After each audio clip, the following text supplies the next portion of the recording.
৩৬ জুলাই আবার ফিরে আসতে যাচ্ছে। কারণ এই দেশের আপামর জনসাধারণ, ছাত্র জনতা সবার মধ্যে যেই পরিমাণ ঘৃণার জন্ম দিয়ে আওয়ামী লীগ পালাইছে, সেই ঘৃণা তো এখনও শেষ হয়ে যায় নাই। যারা ক্ষমতায় আছে তারা হয়তো কোনো মধুর হাঁড়ি পাইছে, যেই হাঁড়ির থেকে মানে আওয়ামী লীগের দুর্নীতির মধুর হাঁড়ি, সেই হাঁড়ির থেকে তারা হয়তো চামচ ভরে ভরে মধু তুলে মুখে নিয়ে চুষছে, মজা পাচ্ছে, খাচ্ছে, আর আওয়ামী লীগকে পুনর্বাসনের স্বপ্ন দেখছে।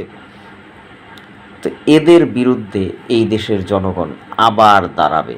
কারণ আসসালামু আলাইকুম, কেমন আছেন সবাই? আপনারা ইতিমধ্যেই জেনে গেছেন যে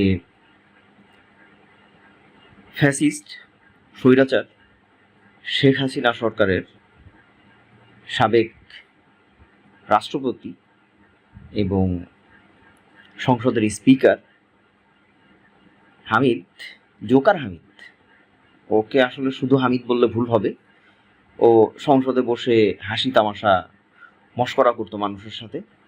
তো সে মূলত জোকার ছিল।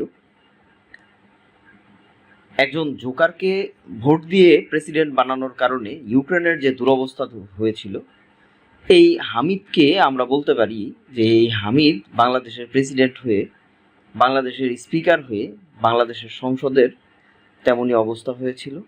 ঠিক সেই রকম অবস্থা হয়েছিল বাংলাদেশের মানুষেরও। বিগত 17 বছর বাংলাদেশের মানুষের যে কপালে দুর্ভোগ দুর্গতি, এর জন্য এই জোকার অনেকাংশেই দায়ী। তো এই জোকার গত 5ই আগস্ট ফ্যাসিস্ট হাসিনা সরকারের পতনের পর অনেক লোক বিভিন্নভাবে দেশ ছেড়ে পালিয়ে গেলেও এই জোকার দেশেই ছিল। তার নামে যদিও মামলা হয়েছে, কিন্তু সে গ্রেপ্তার হয়নি, সে ঘাপটি মেরে তার বাসায় ছিল। তো কেন যারা সরকারে আছে তারা তাকে গ্রেপ্তার করে নাই, এটা আসলে অনুবীক্ষণ যন্ত্র দিয়ে খুঁজতে হবে, না হলে বোঝা যাবে না কেন তাকে গ্রেপ্তার করা হয় নাই। তো গতকালকে সে শাহজালাল আন্তর্জাতিক বিমানবন্দর, মানে জিয়া আন্তর্জাতিক বিমানবন্দর আর কি, প্রতিহিংসার কারণে প্রতিহিংসা পরায়ণ হয়ে যেই বিমানবন্দরের নাম বিগত ফ্যাসিস্ট হাসিনা চেঞ্জ করেছিল, নিজের বাপের নামে দিতে পারে নাই, তাইলে জনরসে পড়তে পারে। কারণ জিয়াউর রহমানের চেয়ে জনপ্রিয় প্রেসিডেন্ট বাংলাদেশে এখনো পর্যন্ত কেউ হয় নাই। তো এই জন্যে তার নাম পরিবর্তন করে যদি নিজের বাপের নাম দেয় তাইলে হয়তো জনরসে পড়তে পারে, এই জন্য দেয় নাই। সে নামকরণ করছিল শাহজালাল আন্তর্জাতিক বিমানবন্দর, এবং এই নামকরণের পিছনে দুইটা কারণ দেয়। বাংলাদেশে প্রচুর পরিমাণে মাজার পূজারি আছে। শাহজালালের মাজারকে যেহেতু অনেকেই পূজা দক্ষিণা দেয় বা পূজা করে, যে কারণে আবার শাহজালাল একজন ইসলামী সুফি সাধক, তার প্রতি ইসলাম প্রিয় মানুষেরও একটা দুর্বলতা আছে।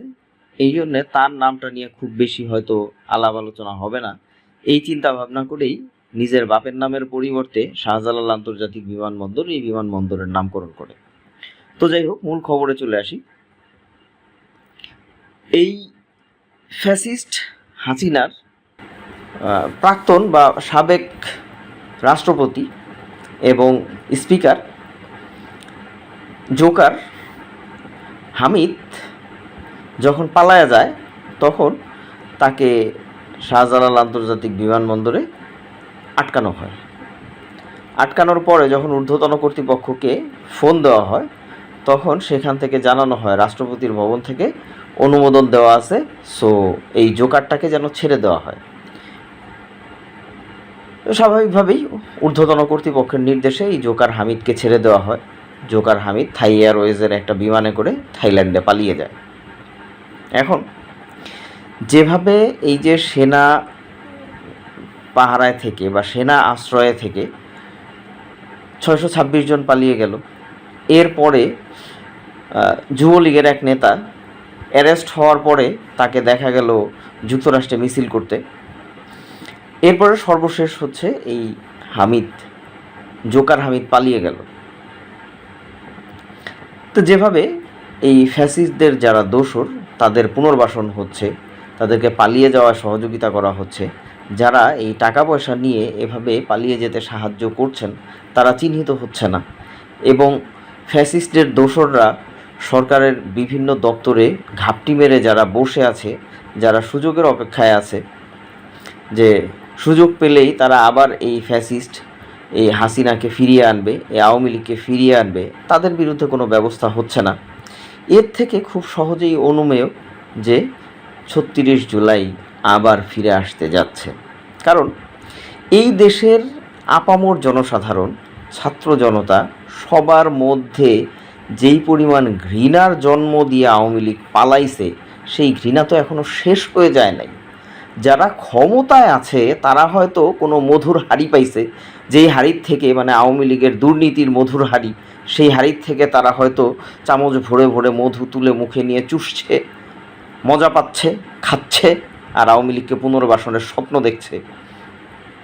তো এদের বিরুদ্ধে এই দেশের জনগণ আবার দাঁড়াবে, কারণ এই দেশের জনগণ একবার জেগেছে।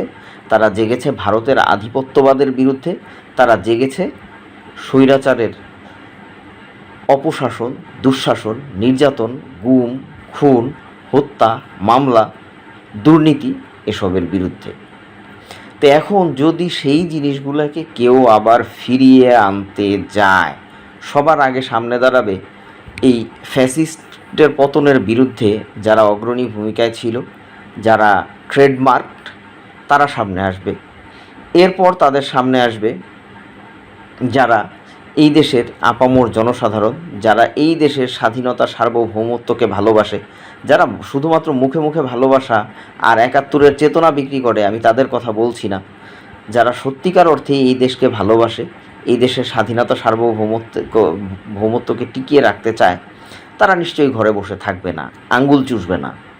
তারা আবার রাস্তায় নেমে আসবে, এবং এই যে দোসরদের মাধ্যমে যে সরকার পরিচালিত হচ্ছে, যেই সরকার একের পর এক উপদেষ্টা নিয়োগ দিচ্ছে কিন্তু আসলে কাজের কাজ কিছুই করছে না, তারা হয়তো কোনো কারণে করতে পারছে না। ওই যে বললাম, ভিতরে সরকারের বিভিন্ন জায়গায় বিভিন্ন দপ্তরে নিয়োগ নিয়ে যারা বসে আছে, তাদের কাউকে তো লাঠি পেটা করে, ঝাঁটা মেরে, জুতা পেটা করে বের করা হয় নাই, তাদের কাউকে তো বিচারের আওতায় আনা হয় নাই, তাদেরকে কাউকে তো অ্যারেস্ট করা হয় নাই। আবার এই ফ্যাসিবাদের যারা দোসর ছিল তারাও তো এখন দেশে নাই, তারা বিদেশে বসে বসে টাকা ছুটতেছে। এই অমানুষ, ঘুষখোর, দুর্নীতিবাজ এবং আওয়ামী লীগের, ছাত্রলীগের ক্যাডার বাহিনীর লোকজন যারা এখানে বসে বসে কিভাবে আবার ফ্যাসিবাদকে ফিরিয়ে আনা যায়, এই আওয়ামী লীগকে পুনর্বাসন করা যায়, তার মেটিকুলাস প্ল্যান ডিজাইন করতেছে। এরা তো চুপ নাই। তো এদের বিরুদ্ধে যেহেতু কোনো ব্যবস্থা নেওয়া হয় নাই, এবং এই সরকারের ভিতরে ব্যবস্থা নেওয়ার মতো কোনো উদ্যোগও দেখা যাচ্ছে না, সেহেতু উপায় নেই তো। কারণ যদি এই ফ্যাসিবাদীরা আবার ফিরে আসে তাহলেও এদেরকে মরতে হবে, পুনর্বাসিত হলেও এদেরকে মরতে হবে। তো যেহেতু মরতেই হবে, মরার আগে বাঁচার একবার চেষ্টা কি এরা করবে না? অবশ্যই করবে। এবং তাদের এই চেষ্টাকে আমরা যারা ভারত বিরোধী, ভারতের আধিপত্যবাদের বিরোধী, আমরা যারা দেশকে ভালোবাসি, দেশের মানুষকে ভালোবাসি, দেশের স্বাধীনতা সার্বভৌমত্বকে ভালোবাসি, তারাও তাদের পাশে দাঁড়াবো ইনশাল্লাহ। তো সেই জায়গা থেকে আমি বলবো, খুব দ্রুত স্বল্প সময়ের মধ্যে যদি এই সরকার এই ফ্যাসিবাদের বিরুদ্ধে, আওয়ামী লীগের বিরুদ্ধে এবং সরকারের বিভিন্ন দপ্তরে ঘাপটি মেরে বসে থাকা এই কুকুরগুলোর বিরুদ্ধে ব্যবস্থা না নেয়, তাহলে অনিবার্যভাবেই ৩৬শে জুলাই আবার ফিরে আসবেই। কোনো ব্যত্যয় ঘটবে না, এবং এতে কোনো যদি কিন্তু নাই, ফুল স্টপ, এখানেই ফুল স্টপ। বিপ্লব থামবে না, ফ্যাসিবাদকে থামতে হবে। তা আশা করি সেই বিপ্লবে এই দেশের আপামর জনগণ রাস্তায় নেমে আসবে এবং ফ্যাসিবাদের পুনর্জন্মকে যে কোনো মূল্যে, যে কোনোভাবে প্রতিহত করবে। ধন্যবাদ সবাইকে। আসসালামু আলাইকুম।